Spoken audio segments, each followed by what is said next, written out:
The challenge every Muslim faces. After Eid-ul-Adha. Eid-ul-Adha is over.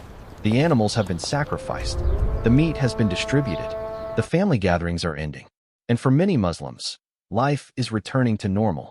But what if I told you that the most important part of Eid-ul-Adha begins after Eid? What if the real question is not, did you perform Qurbani? But rather, did Qurbani change you? Because on the Day of Judgment, Allah will not ask how beautiful your Eid clothes were, how much meat you distributed, or how many photos you posted. The real question will be, what did you sacrifice for Allah besides an animal? Today, we're going to talk about the challenge every Muslim faces after Eid-ul-Adha. And by the end of this video, you'll understand why the days after Eid may be more important than Eid itself. The danger after Eid. There is a pattern many Muslims fall into every year. During the first 10 days of Dhul Hijjah, the masjid becomes full. People increase their prayers. They read Quran. They make dua. They remember Allah.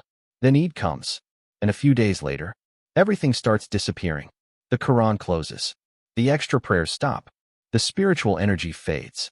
And life returns to exactly how it was before. But think about this. If Eid leaves no lasting impact on our lives, then have we truly understood its message? The animal was never the main sacrifice.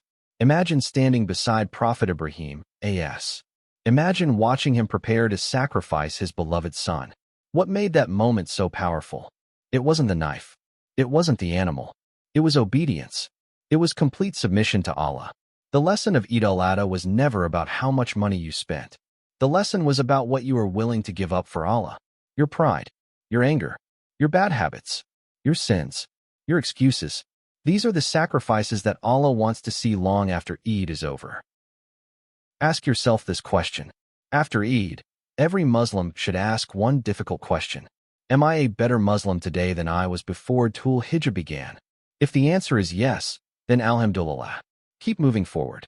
But if the answer is no, then perhaps Eid was only an event and not a transformation. Islam is not about temporary motivation. Islam is about consistent growth. One prayer at a time. One good deed at a time. One step closer to Allah every day. The sign of an accepted deed. The scholars often mention something beautiful. One sign that a good deed has been accepted is that it leads to another good deed. Think about that. If your Qurbani was accepted, if your worship was accepted, if your du'as were accepted, then the natural result should be more obedience to Allah, not less. The days after Eid are where the evidence appears. Not in words, not in social media posts, but in actions.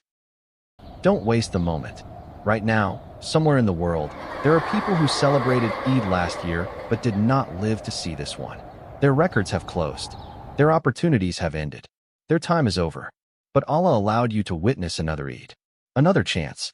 Another opportunity to repent. Another opportunity to change. That alone is a blessing beyond measure. So don't let this moment pass. Don't allow the lessons of Eid-ul-Adha to disappear with the leftovers in the refrigerator. Carry those lessons into tomorrow, into next week, into next month, into the rest of your life. The challenge. Here's a challenge for everyone watching. Choose just one thing today. One habit that will bring you closer to Allah. Maybe it's praying all 5 daily prayers. Maybe it's reading 1 page of Quran every day. Maybe it's giving charity weekly. Maybe it's abandoning a sin you've struggled with for years. Start with one thing. Stay consistent. And watch how Allah changes your life. Because the greatest journeys begin with a single step. Oyutaro, my dear brothers and sisters, Eid-ul-Adha has ended. But your mission has not. The sacrifice is complete. The lesson is not. The celebration is over. The test continues. May Allah accept our Qurbani, forgive our sins, strengthen our faith, and make us among those who continue obeying Him long after Eid has passed. Ameen. If this reminder benefited you, please like, share, and subscribe, and tell us in the comments. What is one thing you will sacrifice for the sake of Allah after this Eid? Assalamu alaikum wa rahmatullahi wa barakatuh.